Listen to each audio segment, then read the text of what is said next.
Hello and welcome to another episode of Clearing with Kate. I am your host, Kate.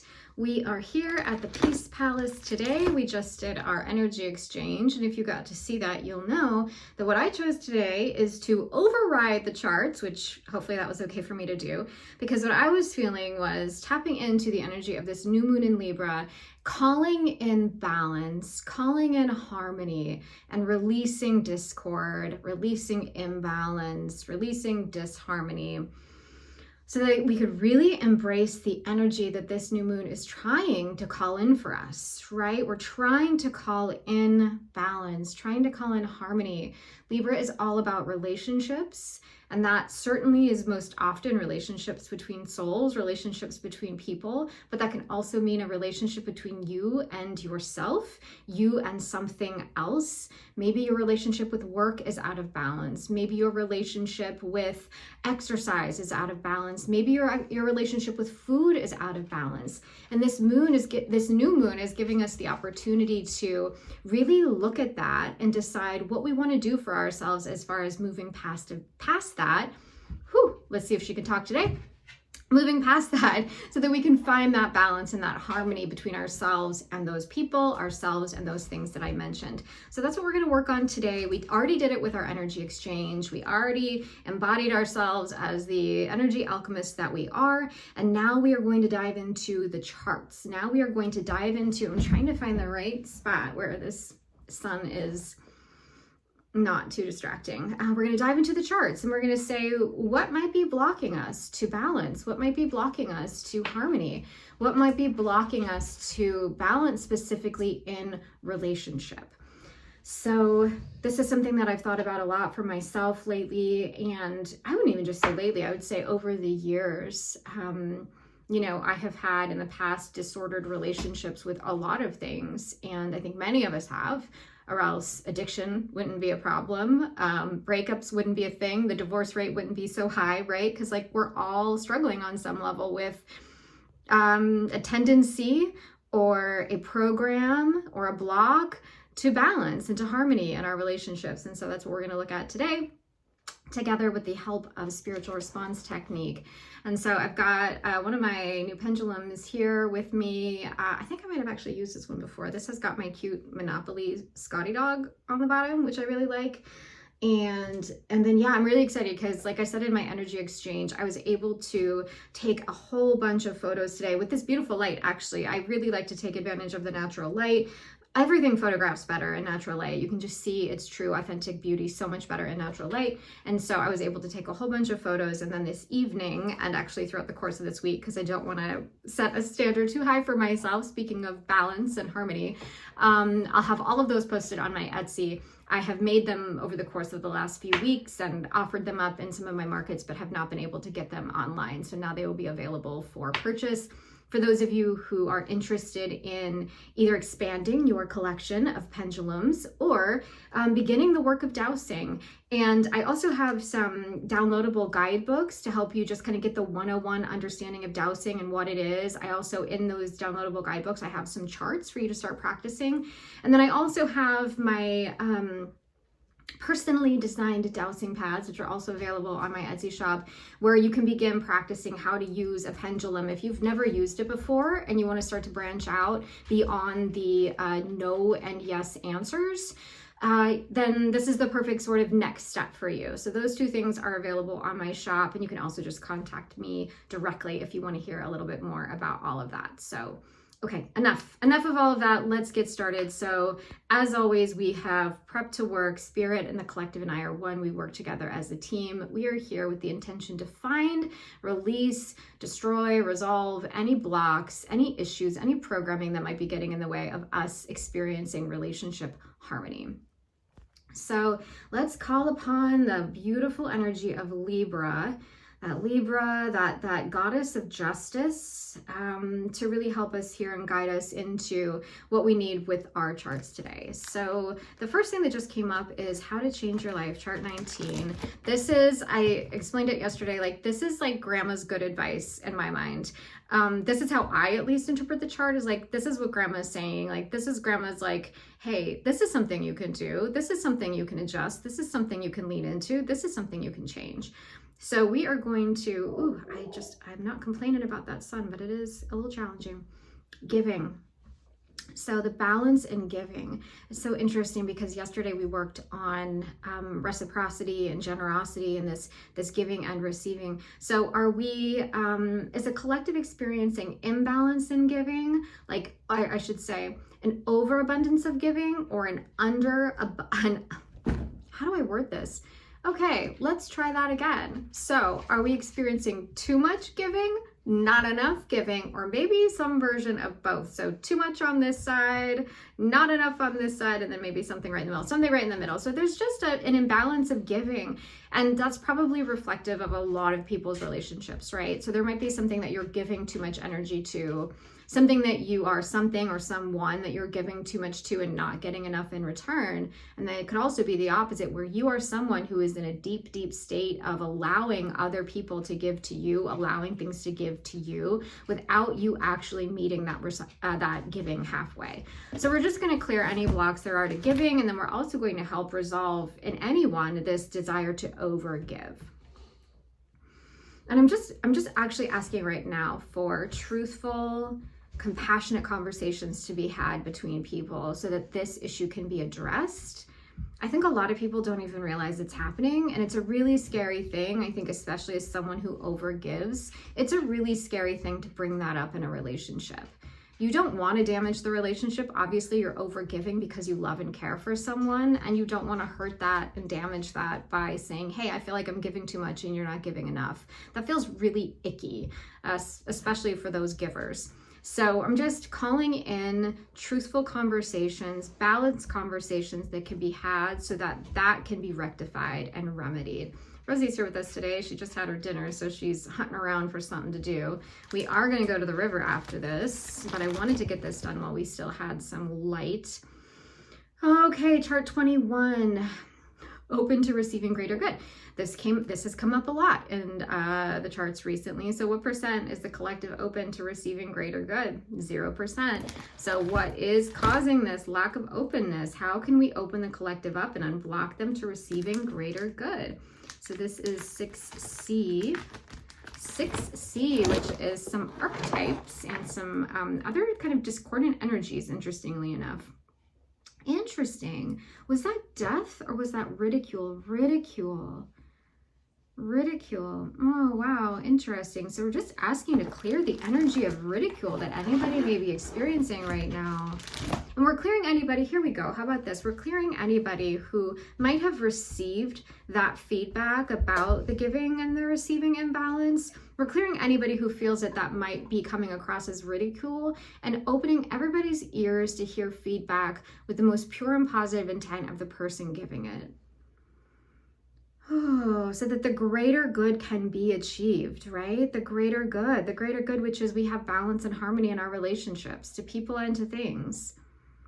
But if we're not open to hearing that feedback, if we're closed down to receiving the greater good that could come from these conversations and the greater good that can come from finding this balance, then yeah, we're not going to have a lot of success in these relationships. So I'm just going to thank Spirit for that.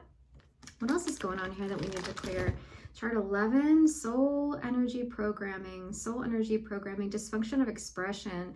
Is this expression of the mind, body, heart, expression of spirit? Yeah, I'm not surprised. It is really difficult to express yourself, express the spirit and the nature of who you are, what you want when you're in imbalance in your relationships. And, you know, if you are feeling like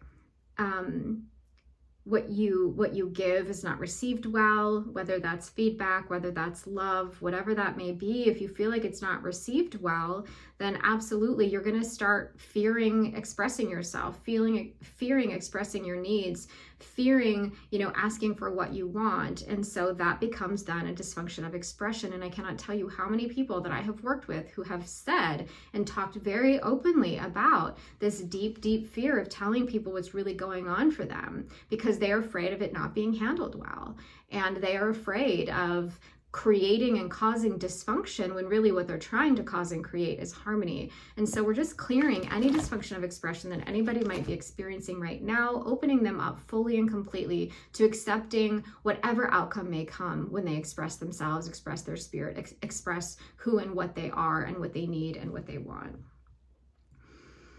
Okay, so what percent now are we open? Let's just check in. It's been a few minutes. It's been more than a few. It's been 10 minutes. So what can we say now is our openness to balance. Our openness to balanced relationships is now 80%. So let's chip away at that other 20% openness, and then we can start to look at blocks.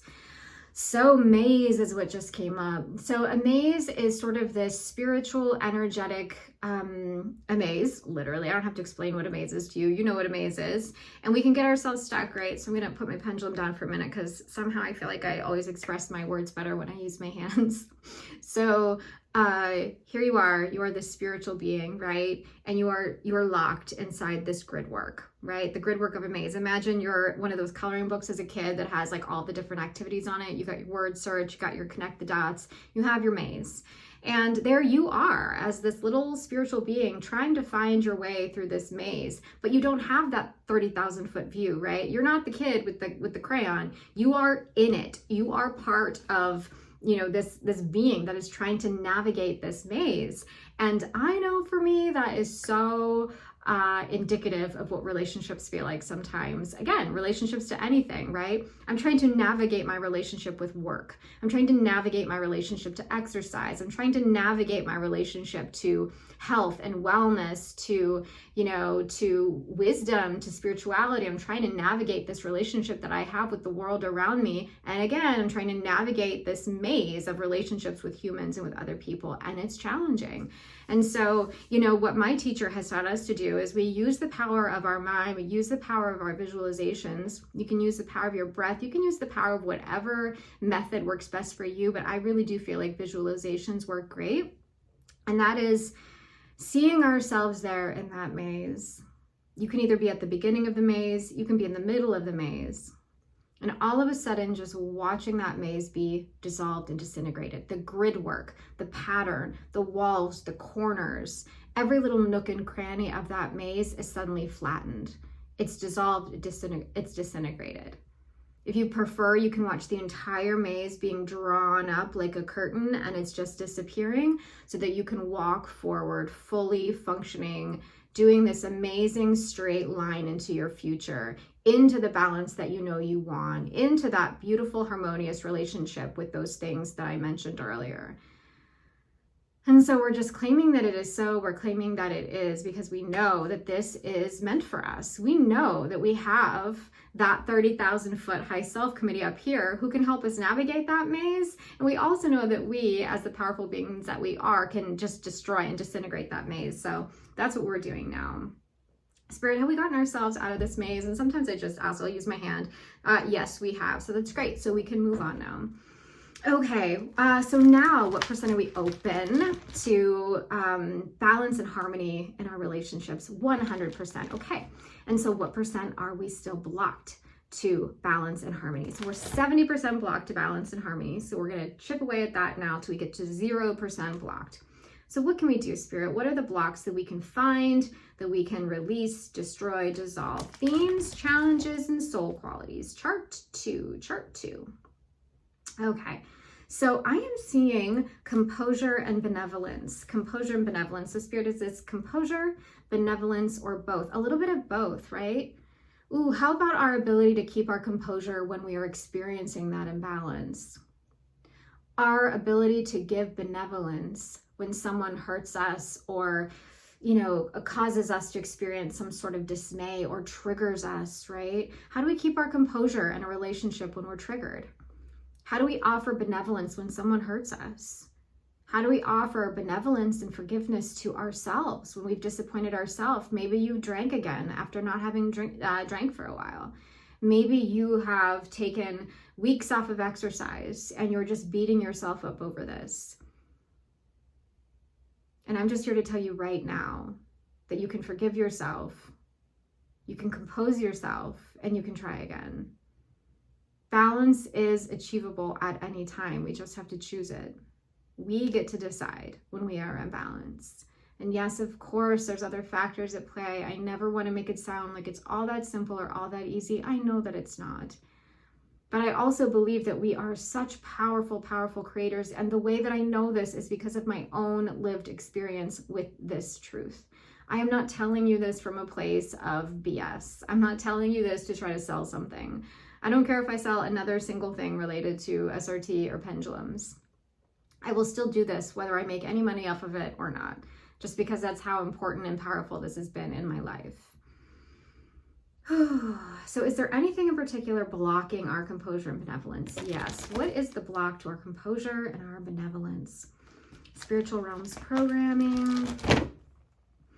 One of these days I'm going to stop talking so much. We're just going to bust the charts. But for today it's a talking day. Mercury in Scorpio. My Mercury is in Scorpio, and Mercury is actually in the sign of Scorpio right now. And so I am just lots of talking. Feels good right now.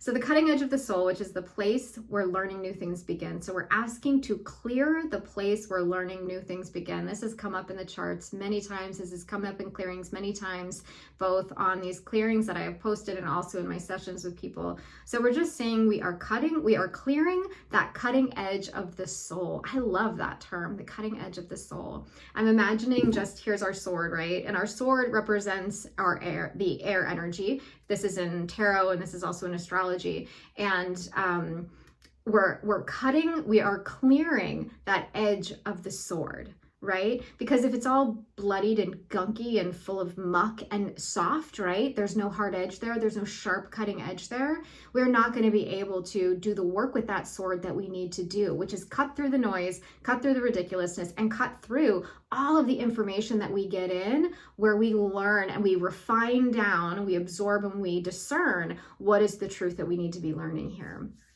And so I'd like to imagine, again, we're just taking that sword, that bloodied, gross sword. I don't know if I can say that word on the internet, but I am. And we are taking our beautiful cloth and we are just wiping that sword clean so that we can once again cut through all the information, cut through all of the knowledge, so that we'll be able to learn new things, assimilate new things, and find truth. I do think that truth is the answer to so many of these problems, so many of these issues. When I am living in truth and authenticity, my life is imbalanced. My life is in balance when I am living in truth and authenticity. My life gets out of balance when I'm no longer living in truth and authenticity. I'm gonna have to ask the spirit to help me talk today. I'm going too fast. It's that Mercury in Scorpio. I know y'all are going to give me some benevolence and forgive me for my slips and messy tongue right now. Okay, 10A, miscellaneous blocks. So again, these are blocks to balance and blocks to harmony. We're going back to that, right? Our genetic beliefs. So we're clearing any genetic belief we have ever had in this in any lifetime, in this in any body, in this in any parallel, in this in any universe that told us that we could not have balance and harmony. That told us that we could not learn how to function harmoniously in relationships. Caught myself thinking that in the shower today, actually. I was like, this is just me. I just suck at relationships. And then I was like, whoa, be quiet, because that's ridiculous, Kate. That's not true at all. And yet it is a deep core belief of mine. And I actually have memories of that core belief being confirmed by someone very important in my life, an authority figure in my life, who was like, yeah, maybe you're just not meant for that. And that's really, really hard. And we're going to release ourselves from that. It's really, really hard to hear those things, but it's really, really easy to just wipe the slate clean and say, I release myself from my genetic beliefs that told me, that programmed me into believing that I was not able to be in balance and harmony with things in my life. That told me I was broken, that told me I was a failure, that told me I wasn't good at this. And I now firmly believe that balance and harmony is mine in all things, in all relationships, in all dynamics. You can have that and you can believe it. I know it's true. All right, so what percent now are we blocked to balance and harmony? Okay, well, it is actually moving as I speak. So it started at 55, now it's landing finally at 35. And you can kind of sense when you're dowsing when something is like the final answer and when you need to give it a minute to kind of adjust. So sometimes you'll see me, I like immediately feel like I have the answer and I'll speak it. And then other times I kind of give it a minute because I can physically sense it finding that perfect answer. So you just sort of, as you practice, you get to understand that, you get to know it. And it's not always that way. Sometimes it really is just an immediate instant kind of thing. And then other times you do sense that there is a nuance that is coming. And so you have to be patient with it. Chart 6E, which doesn't come up very often. Comfort with deep, powerful emotions. What percent is the collective comfortable with deep, powerful emotions? 0%. What percent would it benefit the collective to get comfortable with deep, powerful emotions? Amen. We know that's true. 100%. Did I say that? Okay, so what can we do to help the collective hold, absorb, experience deep, powerful emotions? And we're going back to the grandma chart. We're going back to the good advice chart, the how to change your life chart. So what can we do here that will help us hold deep, powerful emotions? Is this replace worry or is it replace worry? Yeah. So we ask that all of us be able to replace our worry with understanding. So that when someone comes at us with deep, powerful emotions, or when we ourselves are experiencing deep, powerful emotions about something, we will be able to hold them while still staying in balance.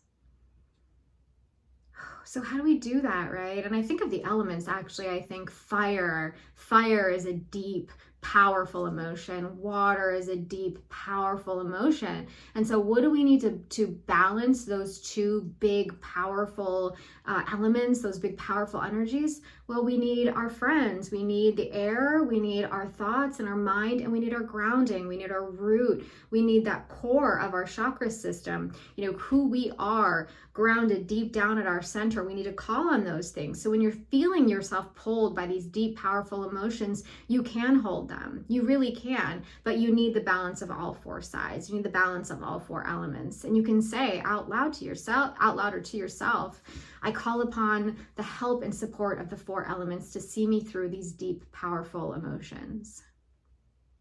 And I'm going to say that again. I call upon the help and the support of the four elements to see me through these deep and powerful emotions. And that kind of asking for help is great because you don't have to feel embarrassed, right? Nobody has to know you did it, just you. That's between you and spirit, you and yourself, you and, maybe even you and that inner child, right? Who has struggled to handle deep, powerful emotions throughout your life. Ooh, okay, we got a final light is what this one is called. Our personal soul package. It's almost like our soul's personality, which is really interesting. What does this say? It says, oh, interesting. So it's almost like our personal soul package, our little personality, the part of our soul that was sort of programmed and developed before we incarnated. And so, that might be bits of ourselves that we can't shake. Maybe that's our astrology. Maybe that's our human design. Maybe that's our Enneagram, right? These are those parts of ourselves. This is our soul package that is like, no matter how hard you try, it's just sort of a part of you. It's a part of who you are. And you can learn how to work with it really, really well. You don't need to be discouraged. But it's also something that maybe we can say, help me clear and balance all those different parts of my soul package. Whew, I needed to take a deep breath on that one. Spirit, help me balance all of the parts of my personal soul package. Embracing and loving the shadow side, embracing and loving the light, asking them to come into harmony together. Okay, what percent are we now blocked to balance and harmony? Well, that's a 0%. Hey, we love that. We love that. Okay, so now we're going to go to our chart 6B. We're going to say we're doing 100% of 100% of mop up, which I have not been saying in these clearings lately, and I need to. I want to. 100% of 100% of mop up. Anything we didn't see, anything we didn't clear, anything that didn't come up with charts, we're asking for that to be cleared now. And our replacement energies for tonight: desire. Allow us to desire balance, desire harmony. Some of us don't. Some people desire imbalance and disharmony. Strength and forgiveness. Love of life. Tolerance. Tolerance. That's a good one. It's a great way to have, to start working towards balance and harmony in your life, is to have tolerance for yourself and others. Whew. All right, everybody, we're going to wrap it up with that. Thank you for watching another episode of Clearing with Kate. As always, if you have any questions, concerns, comments, curiosities, please leave a comment or send me a message. My email address is available in all of my different socials. And yeah, hopefully we will see you next time.